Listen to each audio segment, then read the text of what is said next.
The Israel-Hamas war continues to escalate, and now the flashpoint, the center, has become a hospital. It's the Al-Shifa hospital that's turned into literally a war zone, according to the Israeli Defense Forces, that they are claiming they have found weapons, ammunition and Hamas uniforms as well at the complex area. The IDF pointed out to security cameras that had been covered over, weapons that he said were assault rifles hidden behind MRI scanners.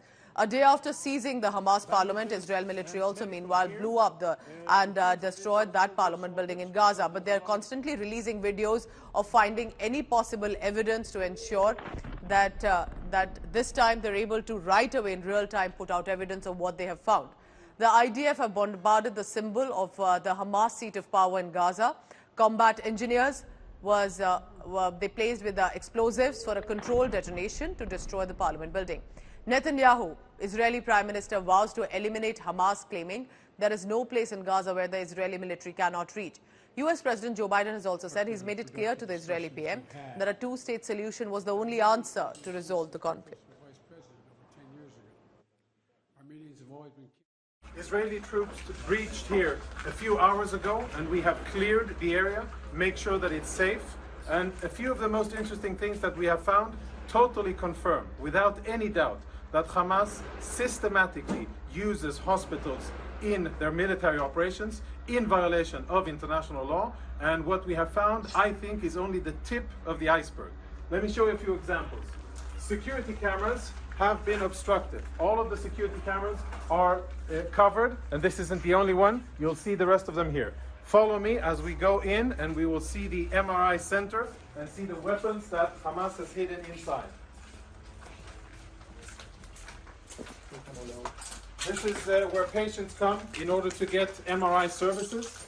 We'll proceed into a more secluded area. And the lighting here is out, so we're using flashlights. We're now, as you can see, in an MRI room. I don't know when this was used the last time. But it is definitely an MRI machine. And if you follow me behind the MRI machine, I'll show you what our troops exposed just minutes ago. In military terms, this is a grab bag, grab and go of a Hamas combatant. And if you zoom in and we get some light over here, what you will be able to see is military equipment. There is an AK-47, there are cartridges, ammo, there are grenades in here, of course uniform, and all of this was hidden very conveniently, secretly behind the MRI machine. On the other side, we found a backpack with what appears to be very important intelligence, including a laptop, and we'll show you that momentarily. Let's go see the next room. So we're still in the MRI center. The backpack was found in here, and it was also hidden behind the MRI machine. As you can see, the rest of the equipment here is proper hospital equipment, right? Bandages and medical gear. It seems as if there's no real shortage because there's a lot of equipment here, but we'll leave that for another discussion. Let's go see weapons and other prohibited items.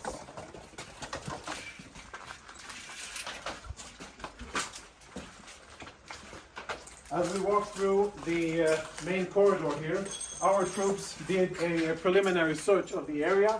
We tried to uncover the cameras, but all of the cameras have been obstructed. You can see there's black tape covering it. And when our troops opened this closet here, which is in the main part of the clinic, this is what they found.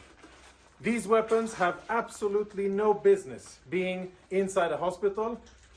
The only reason they're here is because Hamas put them here, because they use this place, like many other hospitals and ambulances and sensitive facilities inside the Gaza Strip, for their illicit military purposes. So there's Kalashnikov rifles here, even ammunition. Do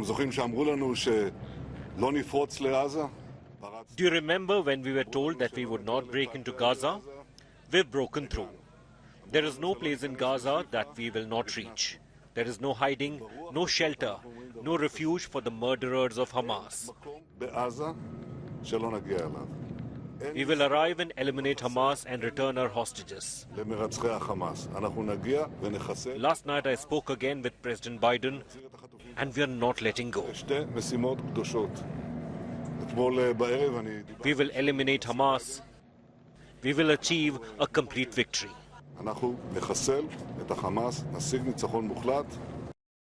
Remember, but amid all of this war, the focus will be on at least 240 hostages, including little children whose whereabouts are still unknown. Qatar is seeking to negotiate a deal between Hamas and Israel that includes the release of around 50 civilian hostages at least, but in exchange of a 3-day ceasefire and return and release of some of the Palestinian prisoners. My colleague Rajesh Pawar reports from Ground Zero on this. This is the second day of their march.